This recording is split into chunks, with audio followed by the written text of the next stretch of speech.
আসসালামু আলাইকুম। আমি নাইমা জামান শুক্তি। অনেকের মনেই একটা প্রশ্ন রয়েছে, জন্ম নিয়ন্ত্রণ পিল বন্ধ করলে সন্তান ধারণে কোনো সমস্যা হয় কিনা।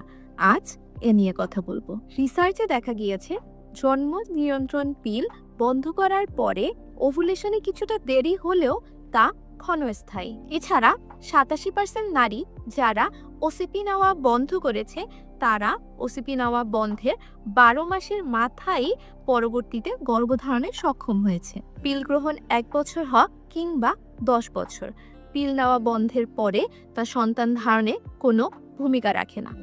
তবে হ্যাঁ, পিল নেওয়া বন্ধের পরে মাসিকে কিছুটা অনিয়ম দেখা দিতে পারে, পাশাপাশি হয়তো রক্ত যাওয়ার পরিমাণ কিছুটা বৃদ্ধি পেতে পারে।